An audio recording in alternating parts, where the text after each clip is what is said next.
soddon sano ninkii heesayaan haysan laba shaar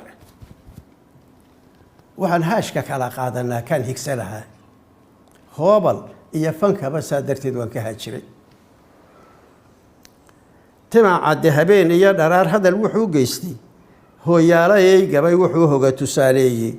kana hoos midkaygana hawada waa halkuu yidhi isagoo haraadkiisi qaba aakhiruu hooye iyo hoobal iyo fankaba saa darteed waan ka haajiray horarkii gumaysigu markii uu arligan haystay inuu cali xuseen soo halgamay hubanti weeyaane markii uu malagu haanka ugu shubay hootadii iyo seefta kafantiisii hebeloo wax keen kuma habboonayna hoobal iyo fankaba saa darteed waan ka haajiray dad ka soo horjeesoo u hees daabal hadalkeeda iyagoon dumarku hoygana ka bixin heeladkana dhaafin guduudadii usoo hiilisay soo hirgelinaysay mar hadday habaaskaa fadhido hadalkii beenoowi hoobal iyo fankaba saa darteed waan ka haajiray cali sugulle hees wuxuu tirshay uu hirar ka baaqaaya hodanimo jid lagu gaaro iyo hadaf wuxuu muushahayaay soo baxay baa ka mid a hadalladiisiiye waxba yuu abaalkeedii helin hawshu soo gala ee hoheey inuu nin yahay waala sow laguma hasaabo hoobal iyo fankaba saa darteed waan ka haajiray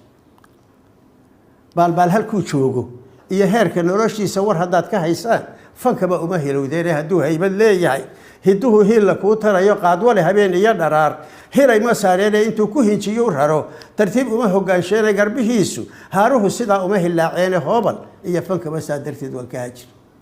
hal abuur huryaba waayahiyo hoobal aan baxay suu haween u soo jilayay buu yeeshay hadalkood wuxuu habar u qaayibay fankani heer inuu tago hinji waa ha yeeshay isagii kula dhahaadaan gaajiya haraad aawadeed hoos u soo godaya hoobal iyo fankaba saa darteed waan ka haajiray xaashi cali hufnaan iyo kartiba hawl ku soo qabay abwaan lagu hirto wuxuu ahaa hadalla waaweyn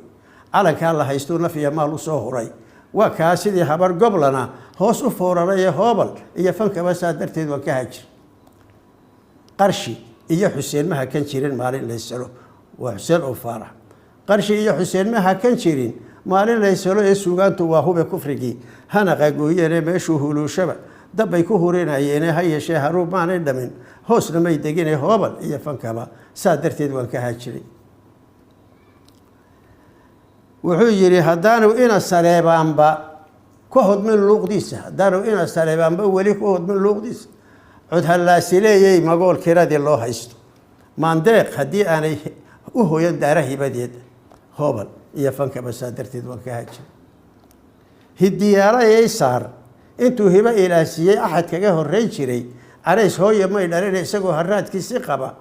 aakhiruu hooye iyo hoobal iyo fankaba saa darteed waan ka haajiray